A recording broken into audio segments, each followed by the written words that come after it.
Assalamualaikum warahmatullahi wabarakatuh. Alhamdulillah. Nahmaduhu subhanahu wa ta'ala hamdan yuafi ni'amahu wa yukafi mazidah. Ya Rabbana lakal hamdu kama yanbaghi li jalali wajhika wa 'azimi sultanika. Subhanaka la nuhsi thana'an 'alaika anta kama athnaita 'ala nafsik. Walakal hamdu wa lakal syukru 'ala dzalik. Allahumma salli wa sallim ala habibina syafi'ina wa maulana sayyidina Muhammad wa ala alihi al-mutahharin wa ashabihi at-tayyibin wa tabi'ina lahum bi ihsanin ila yaumiddin. Allahumma ya Rabbana ij'alna fi hadha ash-shahri al-mubaraki min ahli as-siyami wa ahli al-qiyam.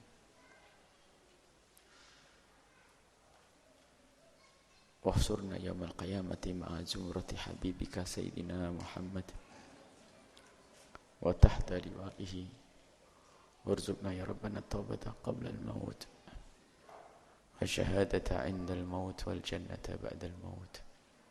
أما بعد, yang kami cintai, yang kami muliakan, para hadirin hadirat, orang tua kami, saudara-saudari, para pemirsa, para pendengar dimanapun Anda berada. Alhamdulillah kita bisa melanjutkan belajar kita untuk semakin kenal Allah subhanahu wa ta'ala dengan mengenal nama-nama Allah subhanahu wa ta'ala. Saat ini kita sampai kepada nama Allah Al-Ali. Al-Aliyu, Zat yang maha tinggi.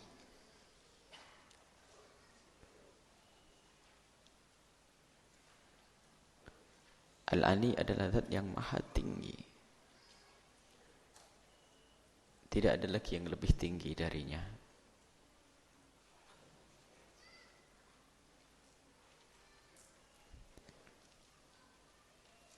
Derajat Allah, pangkat Allah, kemuliaan Allah. Akan tapi yang harus diketahui bahwasanya tinggi di sini bukan seperti tingginya gunung menjulang atau tingginya pohon, sebab itu tingginya materi, dan Allah bukan dari materi. Allah bukan materi. Dan kapan kita menemukan firman Allah atau hadis Nabi sallallahu alaihi wasallam yang seolah-olah menggambarkan Allah adalah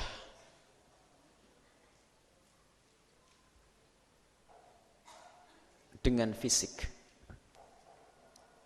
maka harus kita tepis. Karena sesuatu yang nempel kepada fisik, materi,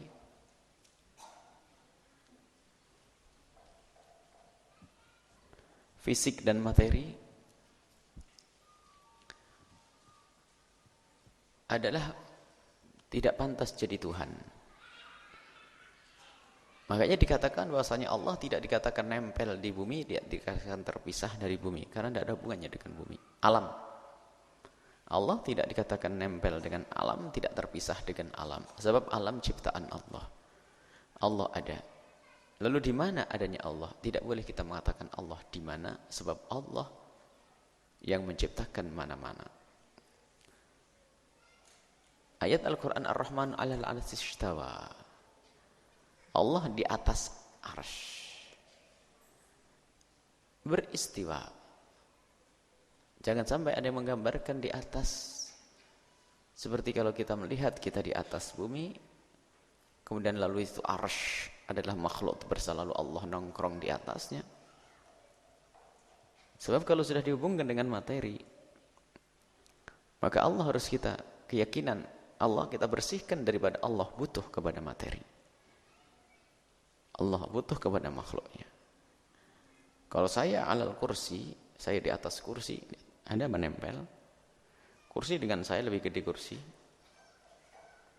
Tapi kalau sudah dinibatkan kepada Allah, tidak boleh kita meyakini bahwasanya Allah di atas arsy lalu duduk di sana. Apalagi fis sama, Allah di langit. Kita tepis itu semuanya. Harus kita jauhkan keyakinan-keyakinan seperti itu. Sebab Allah yang menciptakan arsy. Bukan Allah berada di atas arsy. Dalam arti Allah duduk di atas arsy. Kalau Allah subhanahu wa ta'ala maha tinggi, ini maha tinggi maknawi, martabah. Bukan kita mengatakan Allah itu dari bentuk materi yang tinggi sekali, Tuhan sangat tinggi, bukan. Itu kan Tuhan manusia, Tuhan palsu. Jadi Allah maha tinggi. Maha tinggi. Yang apapun hayalan kita tentang tinggi yang bisa difahami oleh akal kita, maka ketahuilah jauhkan Allah dari itu semuanya. Apa yang kita fahami tentang tinggi? Orang paham tinggi. Tinggi yang bisa diindra oleh mata kita, tinggi. Atau yang bisa difahami oleh akal kita, tinggi. Tapi ketinggian martabat,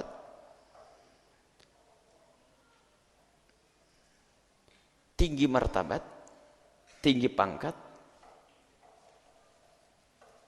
tidak bisa dinilai dengan pandangan mata. Contoh, tinggi, besar, dan seterusnya. Misalnya ada orang besar, atau orang petinggi, berarti kan tinggi dia. Wah dia. Ada orang besar datang, orang besar. Karena kepolosan atau kebodohan, sehingga di saat kedatangan tamu ditunggu, mana orang besar yang nggak datang-datang. Hanya ngelihat orang berdasi, dia dikawal beberapa orang. Lalu dia berkata, ini kok kecil banget, kata Buya, orang besar datang atau orang tinggi. Bukan besar jasadnya, bukan tinggi orangnya, tapi ini pangkatnya dia. Ini di kalangan manusia pun berlaku. Dan Allah maha tinggi.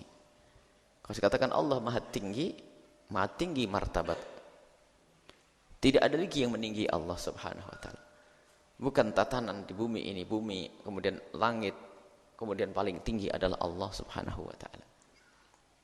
Ini adalah Al-Aliyu, Allah zat yang maha tinggi. Dan derajat martabat manusia, makhluk sendiri ada martabatnya. Manusia lebih tinggi daripada binatang. Dari apanya? Ada. Manusia lebih tinggi dari binatang. Di dalam martabat. Karena ada akalnya. Tapi kita lihat, kita itu duduk dengan gajah, tinggian gajah. Kalau dengan ini, baiknya ini martabat. Jadi inilah kalau kita melihat Allah disifati dengan sifat-sifat yang dihubungkan dengan makhluk, lalu seolah-olah Allah butuh dengan makhluknya, maka itu harus kita jauhkan. Dan itu ada manhaj salafun as-salih. Di saat menemukan ayat-ayat mutasyabihat, maka hendaknya kita menggunakan dua metode manhaj. Yang pertama adalah manhaj tafwid, serahkan semuanya kepada Allah. Serahkan semuanya kepada Allah, jangan dibahas. Yang kedua adalah manhaj ta'wil, harus kita beri makna tidak sesuai dengan zahirnya firman tersebut, demi menyelamatkan dugaan-dugaan kita yang memang kita terbiasa dengan dunia materi. Apapun, termasuk nanti urusan mata, telinga, mata, kemudian telinga Allah, mata Allah, tangan Allah. Tidak bisa kita maknai sebagaimana lahirnya, dohirnya lafaz tersebut. Dan siapapun yang memain dengan dohirnya lafaz, ya gila, dia tidak ngerti istilah majaz.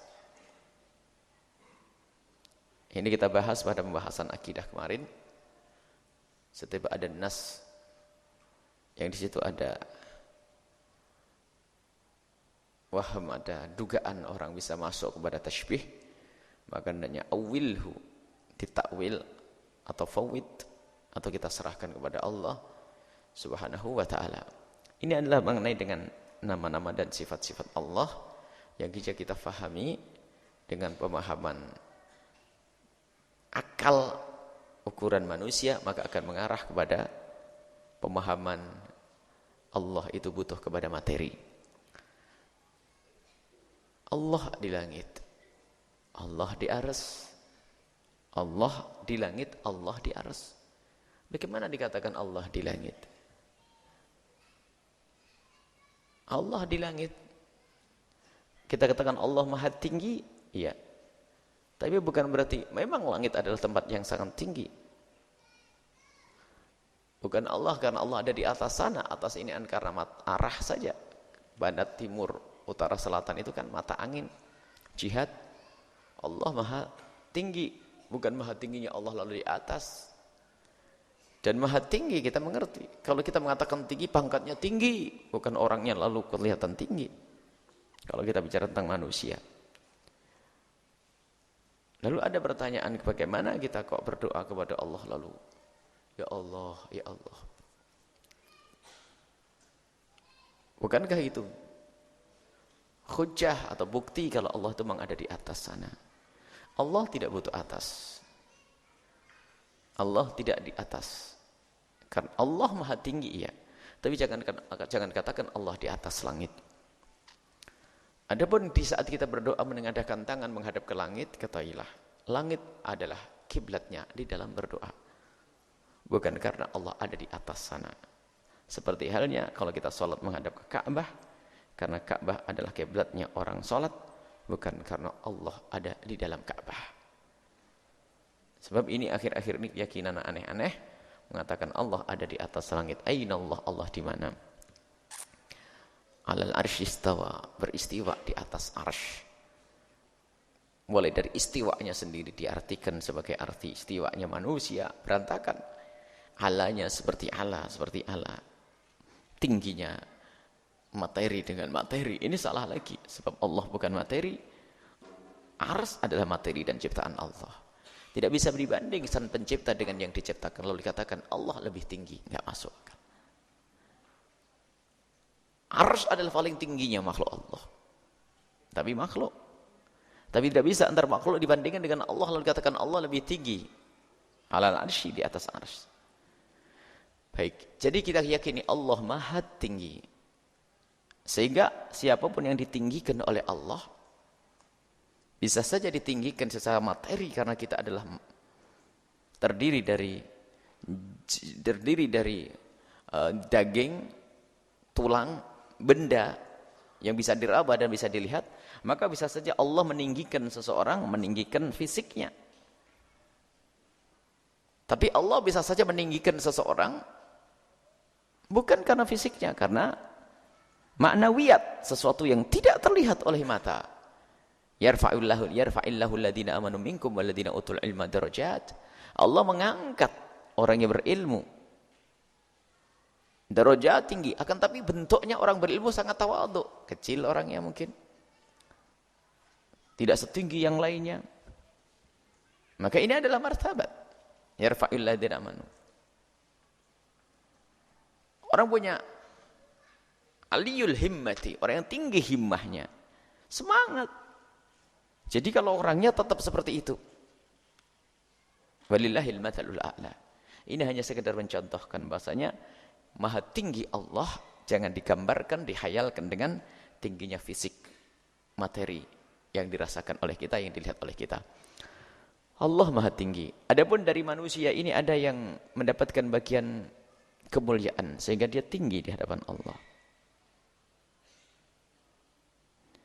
Yaitu orang yang mendapatkan pangkat kemuliaan karena dia dekat dengan Allah. Siapa itu? Para nabi sangat dekat dengan Allah, bahkan utusan Allah. Para nabi dekat dengan Allah. Para malaikat dekat dengan Allah. Lah dekat apa ini para nabi hidup dengan manusia, kumpul dengan Sayyidah Aisyah, Sayyidah Khadijah, Sayyidina Abu Bakar Siddiq. Tinggi apa di sini? Tinggi martabat. Bahkan dalam sejarah nabi itu ternyata tidak terlalu tinggi, tidak terlalu rendah. Kumpul sama orang itu sedang-sedang dan ideal. Ada orang tinggi banget, ya unik. Pendek banget, ya unik. Tapi Nabi, berarti jelas waktu zakat Nabi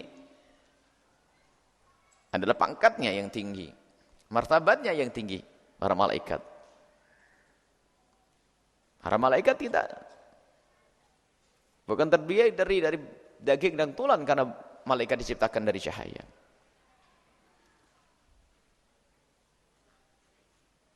Sehingga tinggi manusia yang tinggi mendapatkan bagian nama Allah yang maha tinggi, maka adalah semakin dia dekat kepada Allah. Orang-orang yang dicintai oleh Allah, para nabi, para malaikat, para ulama, para kekasih-kekasih Allah, maka dia adalah orang yang tinggi pangkatnya di hadapan Allah Subhanahu wa ta'ala. Ada yang belum rupanya? Asy-syakur ya, kelewatannya. Asy-syakur adalah zat yang maha besar dengan terima kasihnya. Kalau manusia syakur, sangat bersyukur. Sehingga mubalaghah, bukan sekedar syakir, sangat bersyukur. Bagaimana sangat bersyukur? Senang di atas senang dengan nikmat tersebut. Aduh, sangat bersyukur kalau manusia. Ternyata ini untuk Allah asy-syakur. Inilah sebetulnya sifat yang sebetulnya ada beberapa sifat yang pada dasarnya adalah hanya untuk Allah, tidak bisa dipakai untuk manusia. Ada yang pada dasarnya adalah untuk manusia, digunakan untuk Allah, bukan yang sesungguhnya. Seperti as-sabur, asy-syakur. As-sabur, syakur. Syakur itu kan terima kasih. Kalau Allah berterima kasih kepada kita, syukur itu kan artinya secara bahasa kan terima kasih. Lah kalau Allah terima kasih kepada kita, apa yang kita perbuat untuk Allah sehingga menjadikan Allah terima kasih? Sabur, Allah sabar. Loh, kalau Allah suruh sabarnya bagaimana ini? Kemarin sudah kita bahas. Sabur artinya apa? Membiarkan hambanya maksiat, tetap dikasih nikmat dan seterusnya. Tidak buru-buru menyiksa dan seterusnya. Syakur di sini adalah, kalau manusia jelas sangat berterima kasih, diberi hadiah sangat terima kasih, membalas dengan segala kebaikan. Terima kasih, saking senangnya mungkin.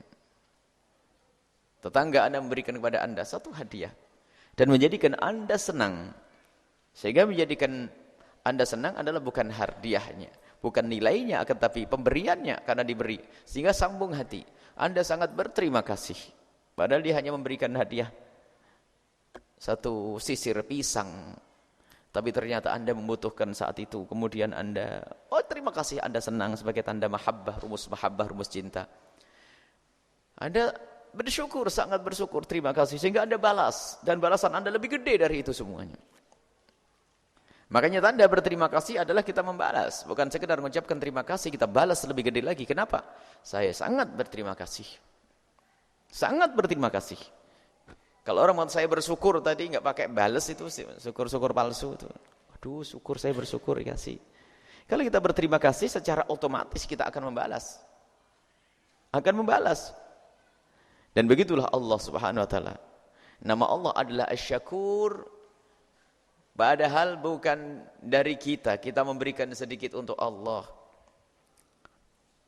Tapi terima kasihnya Allah luar biasa kepada kita. Sehingga di saat kita melakukan satu amal, enggak tanggung-tanggung, Allah lipat gandakan sampai 10 kali pahalanya. Sampai 700, bahkan seperti puasa, enggak pakai hitung-hitungan, lihat. Padahal Allah yang menciptakan kita, kalau seandainya kita beri satu, Allah beri satu saja sudah sebanding, itu syukur. Tapi ternyata Allah memberi lebih banyak dari itu. Sedikit kebaikan yang kita lakukan, Allah ganti dengan banyak pahala yang besar. Padahal kalau kita titi dan perhatikan, kita bisa berbuat seperti itu pun juga modalnya dari Allah. Modal dari Allah. Ternyata sudah modal dari Allah, gajinya pun Allah beri lebih banyak. Modal tenaga, modal ini semuanya. Semuanya. Sehingga kalau sudah begitu, pantaskah kita akan sombong? Allah menamakan dirinya dengan Asy-Syakur, mengajari kita untuk berterima kasih ini. Mengajari kita untuk berterima kasih. Apalagi jika sesuatu itu adalah bukan milik kita dan bukan hasil jerih payah kita, kemudian sampai kepada kita. Lah kok kita nggak bisa terima kasih, ini kan keterlaluan. Allah ngasih contoh. Allah yang kasih. Allah yang memberikan kepada kita kekuatan sehingga kita bisa beribadah. Tak taunya ini pun semuanya dari Allah. Allah masih ganti. Kita tidak pernah menitipkan air susu kita di ibunda kita sehingga kita ambil setiap hari waktu kecil. Nggak pernah kita titip air susu, ibu saya ambil, tidak. Tapi ibu kita memberikan kepada kita setiap hari dengan penuh ketelatenan. Dan pemberian itu pakai perintah yang halus dari Allah, tidak melalui firman susuilah, tidak. Aktif perintah dari Allah yang sifatnya halus, kenurani ibunda kita. Sehingga tidak ada kesal, keluh kesah, capek, semuanya dengan penuh kelegaan ya. Bukan air susu kita. Makanya kepada ibunda kita wajib bersyukur karena beliau telah berbuat baik kepada kita. Bagaimana kita tidak bisa bersyukur? Bukan air susumu. Lebih-lebih ya. Gitu. Bukan milik kita, bukan dari kita. Hendaknya kita bisa bersyukur. Anishkurli wali walidaik. Kita hendaknya bersyukur kepada Allah dan bersyukur kepada orang tua kita. Kepada siapapun hal jazaul ihsan ilal ihsan. Pendidikan dari Allah. Jika ada orang berbuat baik kepada kalian, ingat, berterima kasihlah kepadanya. Berterima kasih itu ya sudahlah, pokoknya engkau bergembira, senang, menganggap itu semuanya, terserah caranya bagaimana. Tidak cukup mengucapkan kalimat terima kasih, mungkin dengan panjatan doa. Dan yang lebih istimewa daripada pemberian harta. Karena seorang itu disesuaikan dengan kebutuhannya. Jadi di saat kita membalas sebagai tanda terima kasih, tidak harus sesuai dengan yang ia berikan. Kalau dia berikan kepada kita duit, belum tentu dia perlu bantuan duit. Akan tapi terima kasih kita ini harus. Allah mengajari asyakur. Mungkin Anda adalah seorang ustadz yang punya program besar dalam dakwah. Kemudian, ada beberapa orang yang membantu kepada Anda. Orang kaya raya, duitnya banyak miliaran, ratusan juta duitnya. Lalu disumbangkan kepada Anda. Duit 100 juta. Bagaimana Anda membalasnya? Mengembalikan duit 100 juta? Ya mampu. Ada seorang ustadz yang nggak punya duit. Jadi syukur itu bagaimana? Dengan cara yang apa yang dibutuhkan oleh orang tersebut? Panjatan doa, doa keselamatan, dan seterusnya, dan seterusnya. Jadi syukur itu seperti itu. Apa yang diminta kira-kira? Beliau tidak minta balasan uang saat berjuang dengan Anda, akan tapi ia butuh doa, dan harus kita beri doa. Tanda terima kasih. Nah kalau kita sebagai yang pemimpin dalam sebuah perjuangan bangun masjid, madrasah, tidak pernah mendoakan mereka, ya berarti kita sudah tidak berterima kasih dengan manusia. Adapun mengucapkan kalimat terima kasih dan sebagainya, itu adalah salah satu cara berterima kasih, bersyukur. Nah kepada Allah, lihat. Allah Asy-Syakur yang maha terima kasih. Amal sedikit diganti oleh Allah dengan berlipat ganda amal baik. Modalnya tidak dari kita, ternyata Allah. Nah, ini untuk bahan berpikir kepada kita. Sehingga nanti tidak masuk bab ujub. Ada sebagian orang masuk di dalam bencana ujub. Ujub itu sebetulnya orang tidak bisa bersyukur kepada Allah. Satu penyakit hati. Kalau orang riya itu adalah dia berbuat baik bukan karena Allah, Allah murka. Kalau ada orang ujub itu berbuat baik, kalau orang melakukan riya berbuat baik bukan karena Allah. Akan tapi dia telah membesarkan amal di mata orang. Maksudnya amalnya pengen dibesarkan oleh manusia, namanya riya. Riya adalah kita berbuat baik, naudzubillah. Seseorang berbuat baik ingin dipandang oleh manusia. Ingin dilihat oleh orang, namanya riya, bukan karena Allah. Tapi kalau ujub, membesarkan amal di matanya sendiri. Sehingga menisbatkan semuanya kepadanya. Seolah-olah nggak ada peran Tuhan, peran Allah nggak ada di sini. Ujub seolah aku bisa. Maka orang ini tidak akan bisa bersyukur, jenis orang ini. Orang riya tidak bisa mensyukuri, orang ujub tidak bisa bersyukur juga. Jauh daripada karunia Allah, kemuliaan Allah. Sebab namanya orang riya, bagaimana dia akan bisa bersyukur kepada Allah? Karena dia tidak kenal Allah. Orang ujub juga tidak kenal Allah. Karena dia bisa sholat adalah Allah yang kasih. Dia bisa beribadah seperti itu, Allah yang kasih. Cuman ujub, dia bangga seolah dia aku bisa begini karena mempunyai ilmu, sombong dengan ujub, bangga dengan ilmunya. Amal-amal baik yang ia lakukan, dia seolah-olah bisa berbuat itu karena dirinya, padahal dia tidak sadar kalau yang membangunkannya adalah Allah. Yang memberikan semangat adalah Allah, memberikan kekuatan adalah Allah. Ini pendidikan. Maka Allah saja berterima kasih, padahal itu adalah dari Allah semuanya. Lah kita bisa berbuat baik bukan dari Allah, lah kok kita nggak bisa terima kasih? Ini kan keterlaluan, kelewatan. Allah itu, ada seorang hamba itu berbuat baik itu dari Allah. Yang memberikan tenaga Allah, lah kok Allah terima kasih? Sehingga gara-gara itu dibalas kita dengan pahala berlipat ganda. Kok kita yang berbuat baik begini? Bahkan bukan urusan berbuat baik ibadah, makan kita Allah kasih semuanya, kok nggak bisa bersyukur kepada Allah? Jadi asyakur, Allah yang maha terima kasih kepada hambanya. Ada as-sabur, mudah memaafkan kepada hambanya. Dan juga Allah asyakur yang maha terima kasih kepada hambanya.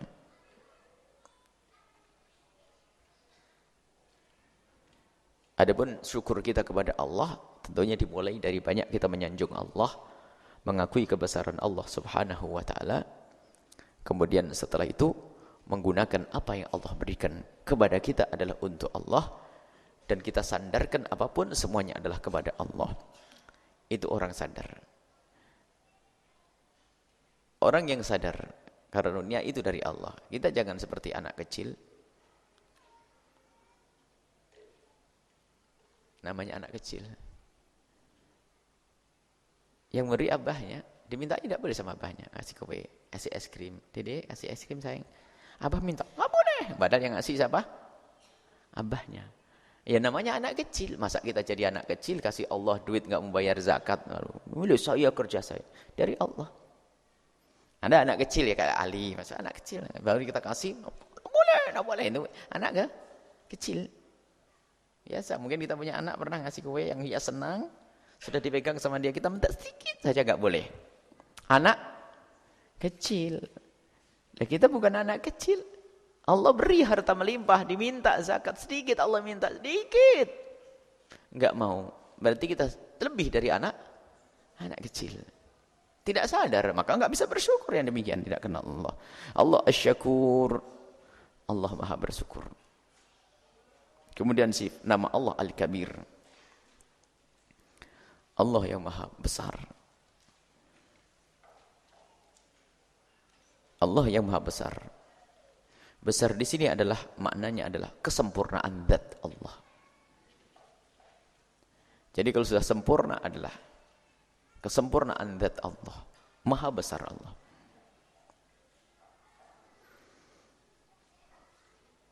Allah maha besar.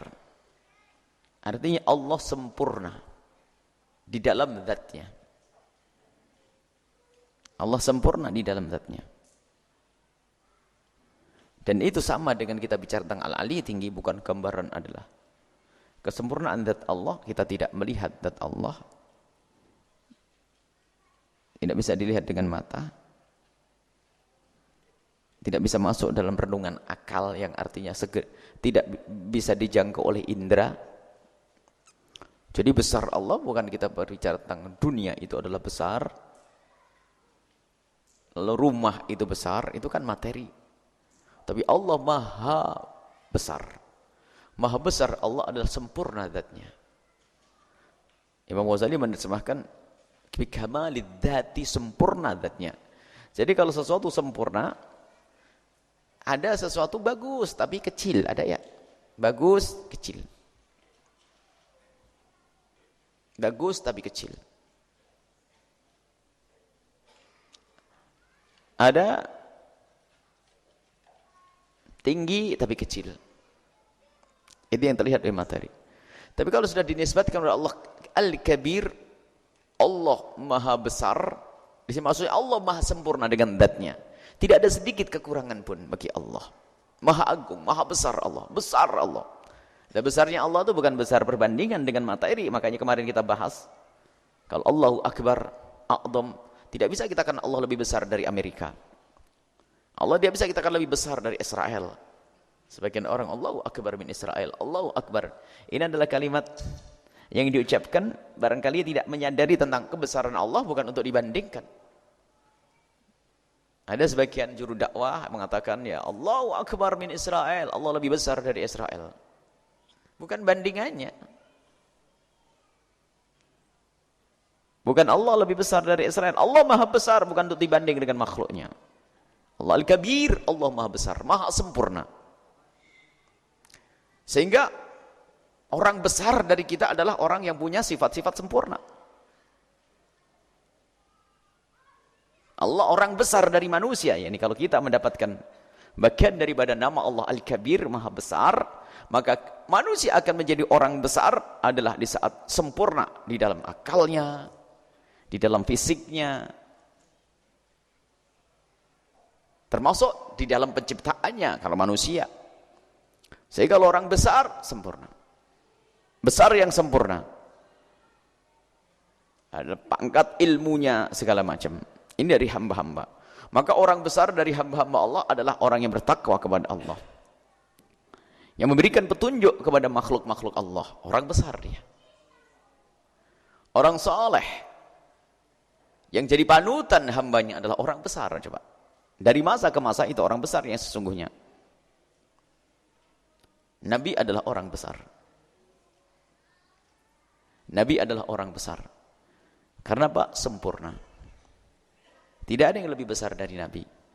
Tapi itu nisbatnya kepada makhluk Allah. Tidak ada yang lebih agung dari Nabi. Lebih besar dari Nabi. Semua orang tahu bukan urusan ilmunya saja. Akan tapi dalam segalanya. Jadi besarnya di sini adalah kalau untuk manusia ada mengambil bagian kebesaran tapi besar nilainya. Kalau tadi tinggi martabatnya. Nabi adalah banyak. Yang besar dari makhluk adalah yang seperti itu. Besar manfaatnya. Apa sih artinya orang besar saja di Indonesia? Kalau dikatakan orang besar, adalah tentu mungkin dia pangkatnya tinggi. Kemudian manfaatnya ada. Kalau orang nggak punya pangkat, nggak punya manfaat, nggak ada yang mengatakan dia itu besar. Dimanapun coba kita katakan orang besar. Sehingga kita menemukan tokoh adalah kita katakan orang besar. Karena apa? Dia bermanfaat untuk umat. Coba ada orang tidak ada yang kenal, tidak ada bermanfaat. Tidak dibutuhkan oleh orang. Siapa yang mengatakan dia orang besar? Ya ada yang mengatakan dia orang besar. Dari manusia orang besar adalah yang dia punya manfaat untuk umat. Yang dia berguna untuk umat. Maka dia adalah besar. Orang besar dari manusia mengambil bagian sifat-sifat kemuliaan Allah Subhanahu wa taala, mengambil sifat-sifat kemuliaan Allah, Allah Al-Kabir, Allah Maha Besar, maka besar dari manusia adalah itu tadi, orang yang bertakwa kepada Allah, bermanfaat untuk umat, memberikan petunjuk kepada manusia, maka menjadilah orang besar. Besar dari manusia. Besar dari makhluk adalah yang paling berguna untuk makhluk Allah Subhanahu wa taala. Ini adalah sifat atau nama Allah Al-Kabir. Nama Al-Kabir, nanti ada Al-Akbar. Jadi ada Ingat Imam Ghazali berkata bahwasanya jika lafaz berbeda tidak ada makna yang sama. Harus dicari perbedaannya di mana, itu adalah tentu ada makna kelebihan yang ada di situ. Wallahu a'lam bishawab. Syukuran kasihan kami haturkan kepada guru kita semua, Buya Yahya, yang telah memberikan penjelasannya sifat-sifat Allah di surah ini. Semoga ilmu yang kita dapatkan di sore ini Allah mempermudah kita untuk mengamalkannya. Amin ya Allah, amin. Baik, kepada para hadirin, para jamaah, para hadirin, para hadirat, untuk selanjutnya kita masuki bagian tanya jawab.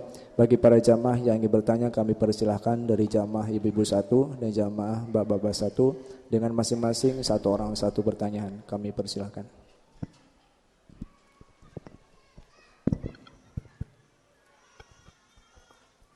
Assalamualaikum warahmatullahi wabarakatuh. Assalamualaikum. Buya, saya mau nanya sekitar tentang surat Al-A'raf ayat 180.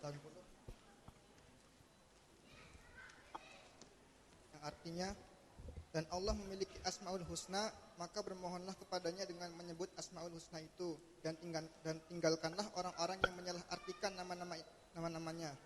Mereka kelak akan mendapat balasan terhadap apa yang telah mereka kerjakan. Nah, yang mau ditanyakan, maksud dari orang yang menyalahartikan nama-namanya itu seperti apa, Buya, supaya kita tidak termasuk di dalam orang seperti itu. Sekian, terima kasih. Enggak, Ibu?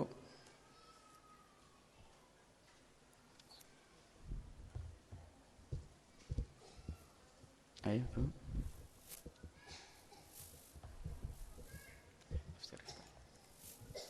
Ibu, ayo.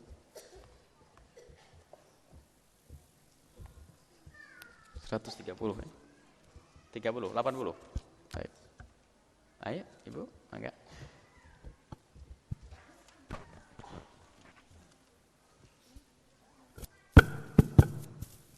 Bismillahirrahmanirrahim. Assalamualaikum warahmatullahi wabarakatuh. Uya mohon penjelasan tentang sabda Nabi yang sesungguhnya di hari kiamat Allah tidak akan memandang orang yang menurunkan atau menyeret kainnya di bawah mata kaki karena sombong. Maksudnya penjelasan luasnya minta dijelaskan. Assalamualaikum warahmatullahi wabarakatuh. Assalamualaikum warahmatullahi wabarakatuh.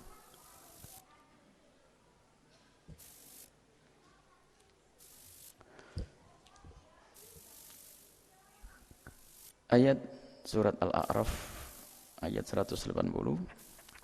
Walillahil asmaul husna. Allah punya nama-nama yang bagus.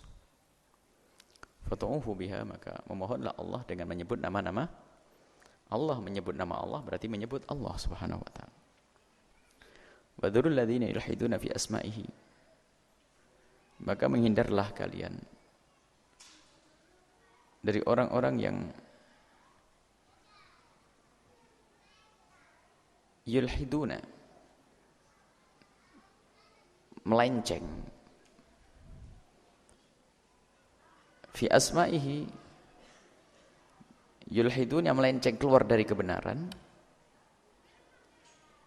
fi asma'ihi di dalam urusan nama-nama Allah Subhanahu wa taala. Sajzauna ma kanu ya'malun, maka ketahuilah Allah akan membalas atas apa yang mereka lakukan. Nama-nama Allah, nah ini pembahasan, makanya perlunya kita untuk memahami nama-nama Allah dengan ilmu. Jangan sampai kita memahami nama Allah kemudian diartikan dengan pengertian yang salah. Seperti yang barusan kita bahas. Allah maha tinggi, jangan dihayalan kita Allah tinggi seperti tingginya gunung, maka itu keluar yulhiduna an asma'ihi.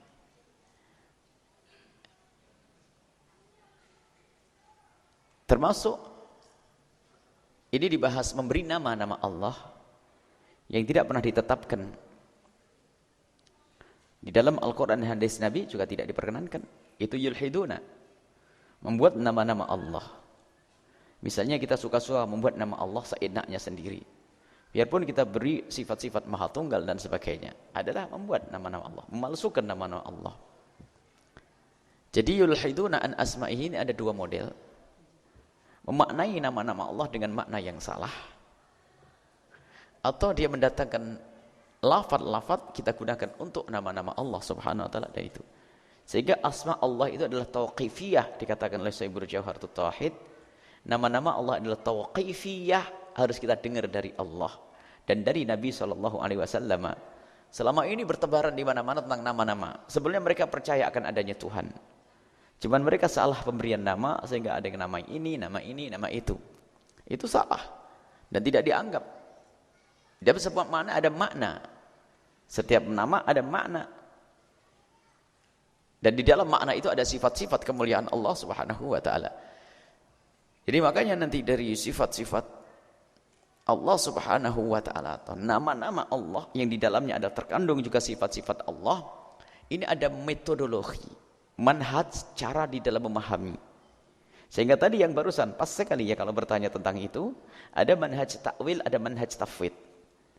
Yang kita tidak bisa faham karena di saat kita membaca secara lafaz saja, lalu kita maknai secara lafdiyah saja, maka akan mengarah kepada pemahaman bahwasanya Tuhan seperti makhluknya, maka itu ditepis. Itu ditepis. Tuhan seperti makhluknya. Tidak bisa. Setelah itu kita takwil manhaj yang kedua, itu tafwid. Takwil apa? Dimaknai yang berbeda. Dimaknai yang berbeda. Sehingga semua tadi, termasuk tinggi, besar dan sebagainya, semua orang tahu. Ada tinggi karena ukuran, besar karena ukuran, sementara Allah tidak masuk dalam ukuran. Harus difahami makna ini. Sehingga tidak ada berlomba-lomba membuat berhala raksasa. Karena, wah ini Tuhan gede banget. Bukan seperti itu. Nah, ini tidak, karena Tuhan tidak terdiri dari itu semua. Jadi liyulhidun di sini ada dua model penyelewengan yang memaknai dengan cara yang salah. Sehingga perlu kita memahami Asmaul Husna. Sekaligus kita juga faham tentang sifat-sifat Allah Subhanahu wa taala. Sehingga semua nama-nama Allah harus kita fahami dengan makna yang kita padukan dengan Al-Qur'an, laisa kamitslihi syai'un. Allah tidak seperti apapun.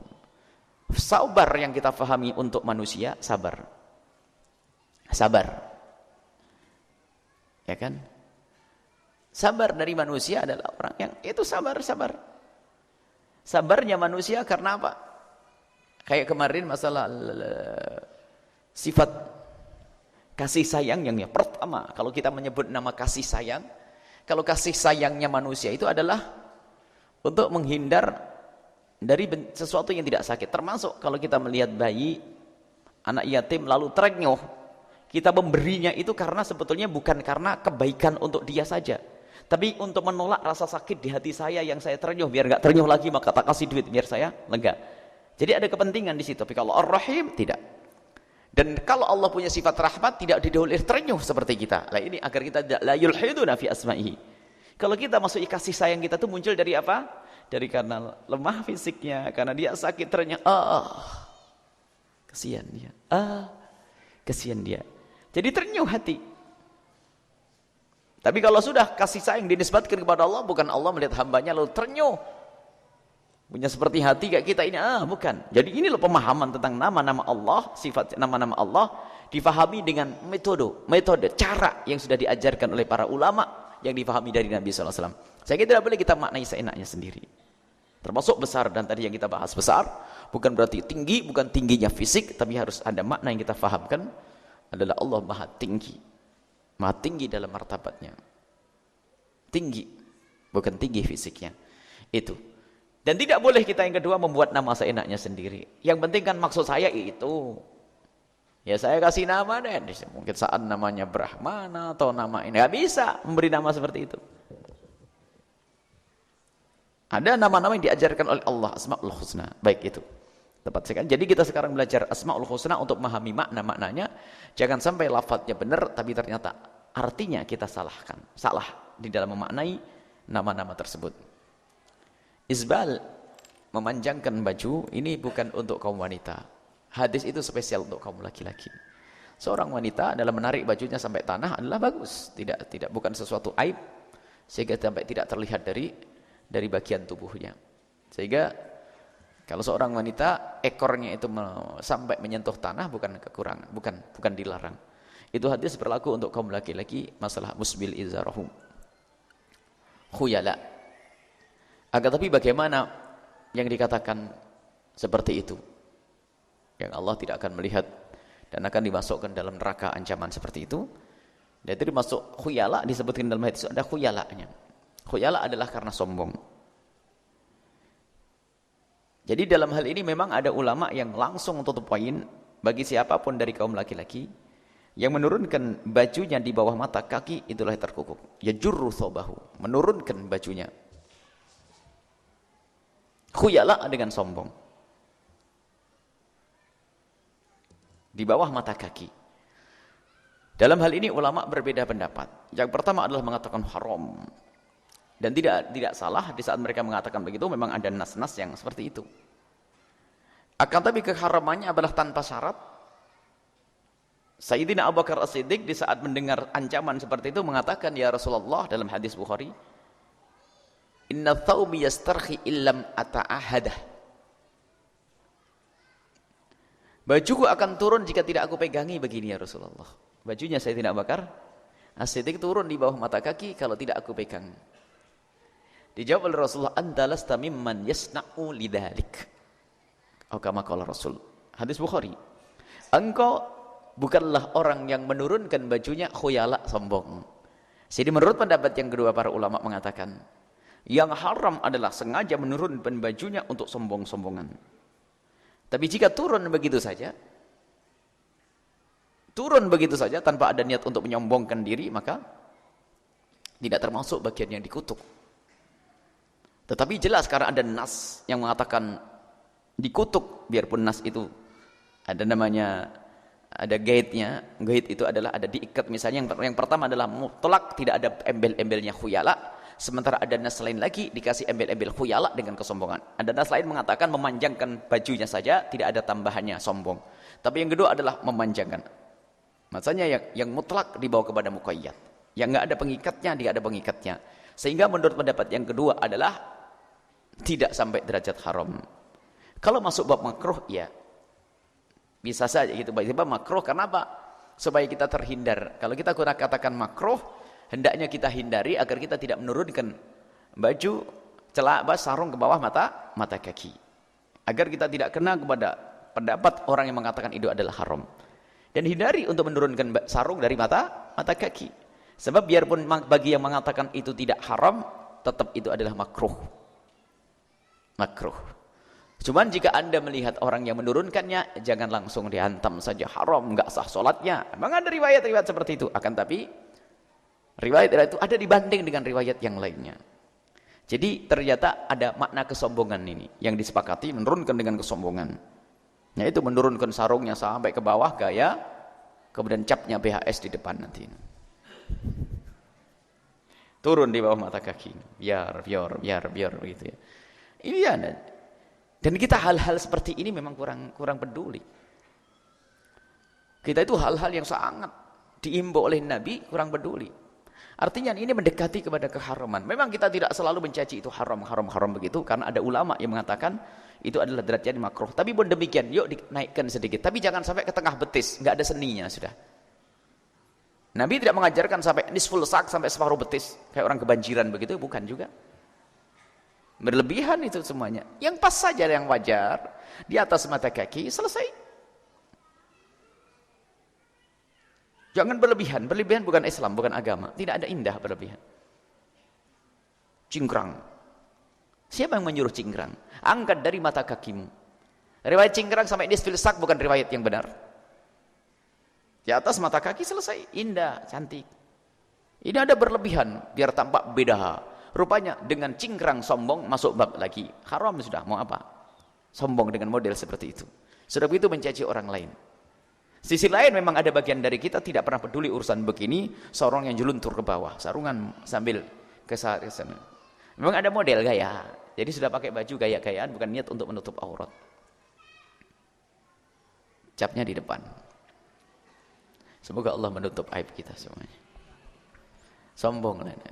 Apakah tidak ada sombong? Sombong. Tapi kita tidak boleh nilai orang sombong. Ini ada orang pakai BHS capnya di depan gimana? Oh sudah kebiasaan saja. Tidak usah ngomong kita sombong. Maksudnya didik anak-anak ini loh. Tidak usah pakai begitu. Capnya dilipat. Kalau ada orang kelihatan capnya ya mungkin Sarungnya memang ada capnya atas bawah, kok gimana lagi? Nggak usah kita repot. Dan nggak usah dipotong, nggak indah lagi itu cap. Pokoknya kamu jangan sombong, selesai. Itu saja sudah. Itu kan sarung yang paling susah itu. Cara nyuci salah, ribut sama yang nyuci. Baik, bukan itu saja, bukan orang BS, baju bermerek semuanya. Nggak sadar kalau mati sama mereknya kain kafan, sudah selesai. Jadi seperti itu. Di dalam untuk kaum pria ada dua pendapat, yang satu mengatakan haram dan itu kita hargai pendapat ini, tapi bukan sampai diangkat ke setengah betis. Makanya jangan sampai gara-gara marah kita dengan sekelompok orang yang dikit-dikit mencaci. Ada kan kelompok orang dikit-dikit mencaci, membid'ahkan dan sebagainya. Tak taunya apa? Kita merendahkan mereka dengan sunnah Nabi. Jenggot sama cingkrang loh. Ini kurang ajar kita dengan sunnah Nabi. Kita marah dengan akidahnya dia, tapi jangan dibawa hal-hal semacam ini. Nabi pakai jenggot, awas macam-macam. Jangan bilang, jangan. Kalau kita kesesatannya dalam urusan ininya, yang sesat saja, jangan dibawa jenggot sama cingkrangnya. Ini kita berlebihan di sini. Bahaya kita itu. Bahkan bisa derajat kafir kalau kita yakini itu kehinaan. Nabi pakai jenggot loh ya. Jangan mengatakan jenggot sama si cingkrang itu. Astagfirullahaladzim. Dan kita melihat, dengar kalimat muncul dari orang-orang yang sefaham dengan kita. Ini adalah sunnah Nabi, ini Nabi jenggot. Kalau saya tidak punya jenggot, jadi tidak bisa Ini memang ada muncul orang berlebihan seperti itu. Jadi ada orang mengangkat dari ini dikatakan, udah cingkrang, celana cingkrang, celana cingkrang. Sehingga kadang untuk menilai orang salah, lihat celananya cingkrang sama jenggotan. Bukan itu pemikiran akidahnya. Akidahnya mujassimah. Memang orang cingkrang-cingkrang itu memang ada akidahnya mujassimah, bahkan suka mengkafirkan orang lain. Jadi kita salahkan dengan pemikirannya, bukan karena bajunya yang cingkrang, bukan. Kalau harus pilih antara cingkrang dengan turun di bawah mata kaki, tentu pilih cingkrang, biarpun cingkrang nggak indah. Karena tidak ada ancaman cingkrang, cuman nggak indah saja, berlebihan. Paling tidak di atas mata kaki, sewajar yang kita perhatikan ya, atas mata kaki. Awas hati-hati. Wahai kaum ahli sunnah wal jamaah asy'ariyah sufiyah, jangan gara-gara nggak cocok orang anti tawasul itu, lalu kita mengatakan, dasar jenggot. Astagfirullah. Kadang kita ngenes. Berarti kita tidak ngerti sunnah Nabi. Pantesan kita dibilang ahli bid'ah, karena kita tidak ngerti sunnah. Tapi tolonglah jenggotnya yang beradab. Kalau anda mau menyara jenggot yang beradab. Gobdoh, qadrul gobdoh ini. Bukan bikin sarang laba-laba, sarang kelabang. Yang ganteng, yang bersih. Kebayang bagaimana jenggotnya Nabi SAW. Baik, itu saja ya. Jadi meninggikan di atas, menurunkan di bawah mata kaki, ada dua pendapat. Yang satu mengatakan haram. Pendapat yang kedua adalah banyak ulama-ulama mengatakan tidak sampai derajat haram, karena Sayyidina Abu Bakar Siddiq sendiri bertanya kepada Nabi karena bajunya turun, lalu berkata, inna thawbi astarhi ilam ata ahadah, bajuku akan turun ya Rasulullah jika tidak aku pegangi. Maka Nabi mengatakan, anta lailasta mimman yasna'u dzalik, kau bukanlah orang yang berbuat untuk sombong. Jadi enggak apa-apa wahai Abu Bakar, karena memang bajumu dibuat seperti itu, dipotong juga susah, dilipat tidak menarik, karena sudah terlanjur jadi kayak begitu, ya sudah. Tapi nanti kalau buat lagi, tolong diangkat lagi ya, di atas mata kaki. Seperti itu nasihat bersama. Ibu-ibu bebas, nggak ada. Ibu-ibu panjang nggak Pak? Waktu, mari kita tutup dengan doa. Insya Allah pertanyaan ditulis, dijawab nanti. Jangan lupa besok majelis Ahad pagi juga. Dan akan dibahas, dimulai lagi besok majelis akidah, besok pagi, karena tadi pagi anak-anak masih capek, sisa-sisa melayani tamu kemarin. InsyaAllah termasuk tadi juga nggak ada pengajian. Mulai besok semuanya pelajaran berjalan lagi. Pengajian pagi, sore, siang, malam seperti biasa. Baik, jangan lupa mendoakan semua pejuang yang ada di pondok ini. Didoakan semuanya pejuang-pejuang yang ada di pondok ini, agar mereka semakin tulus, semakin ikhlas, dan semakin banyak orang yang berjuang dari ahli-ahli surga yang bisa menyelesaikan pembangunan pondok ini, perjuangan di pondok ini. Bismillahirrahmanirrahim. Alhamdulillahirabbil alamin. Allahumma shalli ala sayyidina Muhammad wa ala ali sayyidina Muhammad. Irhamna wa la tu'adzibna wansurna wa la tahdhulna wa afina wa la tumridna wa akrimna wa la tuhinna wa athirna wa la tusir alaina innaka ala kulli syai'in qadir. Allahumma ya Allah. Allahumma ya Allah, muliakan kami di dunia dan di akhirat. Muliakan kami di dunia dan di akhirat ya Allah. Jauhkan kami dari kehinaan ya Allah. Di dunia dan di akhirat ya Allah. Kumpulkan kami dengan orang-orang mulia di dunia dan di akhirat. Jadikan anak-anak kami anak-anak mulia di dunia dan di akhirat. Wahai Zat yang maha mulia, wahai yang maha tinggi, wahai yang maha agung, kami mohon ya Allah, mudahkan kami untuk kenal kepadamu ya Allah, agar kami mudah untuk mengagungkanmu dan mengabdi kepadamu ya Allah. Jauhkan kami dari segala kemaksiatan ya Allah. Jauhkan kami dari segala kemaksiatan, wahai Zat yang maha agung. Kami takut hukumanmu, kami takut siksamu. Kami sering melakukan dosa-dosa ya Allah. Kami sering melakukan kemaksiatan ya Allah. Kami mohon wahai Zat yang maha agung, jauhkan kami dari segala dosa, dari mata kami, telinga kami, lidah kami, hati kami ya Allah. Dan jadikan kami hamba yang bisa bersyukur kepadamu ya Syakur. Jadikan kami hamba yang mudah berterima kasih kepadamu ya Allah.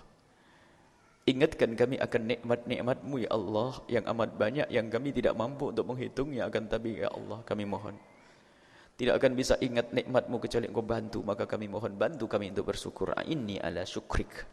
Bantulah kami ya Allah untuk bisa mensyukuri nikmat-Mu ya Allah. Kami sering lupa dengan nikmat-Mu dan karunia-Mu. Maka jadikan kami hamba yang bersyukur dengan mata kami, sehingga mata kami gunakan untuk memandang orang tua kami dengan penuh kasih dan cinta. Mata kami untuk memandang keluarga kami dengan penuh kasih dan cinta. Mata kami untuk memandang Al-Quran, hingga tidak kami gunakan mata kami untuk memandang yang haram ya Allah. Mudahkan kami mensyukuri telinga kami, hingga tidak kami gunakan kecuali mendengar yang mulia. Mudahkan kami untuk mensyukuri lidah kami, sehingga lidah kami tidak kami gunakan berucap kecuali yang mulia. Ya Allah, mudahkan kami mensyukuri anggota tubuh kami dan hati kami, sehingga tidak akan kami gunakan untuk yang Engkau murkai ya Allah. Ya Allah, mudahkan kami untuk mensyukuri harta kami, sehingga tidak akan kami gunakan harta kami untuk yang Kau murkai. Dan mudahkan kami menggunakan harta kami untuk yang Kau ridhoi ya Allah. Ya Allah, jauhkan kami dari segala kehinaan. Yang sempit rezekinya lapangkan dengan rezeki yang halal penuh berkah. Yang sakit sembuhkan. Yang punya hutang mudahkan kami dalam membayar hutang-hutang kami. Ampuni orang tua kami dan guru-guru kami semua. Muliakan kami di dunia dan di akhirat. Panjangkan umur kami dalam ketaatan serta sehat walafiat. Dan berikan kepada kami semua husnul khatimah. Mati dalam keadaan iman. Dan kami mohon ya Allah, jadikan ucapan kami di akhir hayat kami kelak, saat Engkau hendak mencabut nyawa kami. Kami ingin saat itu ya Allah, hati dan lidah kami mampu mengucapkan kalimat agung dan mulia, La ilaha illallah Muhammadur Rasulullah, La ilaha illallah Muhammadur Rasulullah, La ilaha illallah Muhammadur Rasulullah sallallahu alaihi wasallam. Rabbana atina fid dunya hasanah wa fil akhirati hasanah wa qina adzabannar. Sallallahu ala sayyidina Muhammadin wa ala alihi washabbihi wasallam. Alhamdulillahirabbil alamin. Al-Fatihah. Bismillah. أشهد أن لا إله إلا الله نستغفر الله نسألك الجنة ونعوذ بك من النار أشهد أن لا إله إلا الله نستغفر الله نسألك الجنة ونعوذ بك من النار أشهد أن لا إله إلا الله نستغفر الله نسألك الجنة ونعوذ بك من النار اللهم إنك عفو كريم تحب العفو فاعف عنا اللهم إنك عفو كريم تحب العفو فاعف عنا اللهم إنك عفو كريم تحب العفو فاعف عنا يا كريم أشهد أن لا إله إلا الله نستغفر الله نسألك الجنة ونعوذ بك من النار أشهد أن لا إله إلا الله نستغفر الله نسألك الجنة ونعوذ بك من النار أشهد أن لا إله إلا الله نستغفر الله نسألك الجنة ونعوذ بك من النار اللهم إنك عفو كريم تحب العفو فاعف عنا اللهم إنك عفو كريم تحب العفو فاعف عنا اللهم إنك عفو كريم تحب العفو فاعف عنا يا كريم أشهد أن لا إله إلا الله نستغفر الله نسألك الجنة ونعوذ بك من النار أشهد أن لا إله إلا الله نستغفر الله نسألك الجنة ونعوذ بك من النار أشهد أن لا إله إلا الله نستغفر الله نسألك الجنة ونعوذ بك من النار اللهم إنك عفو كريم تحب العفو فاعف عنا اللهم إنك عفو كريم تحب العفو فاعف عنا اللهم إنك عفو كريم تحب العفو فاعف عنا يا كريم ستقبل منا بركة الفاتحة.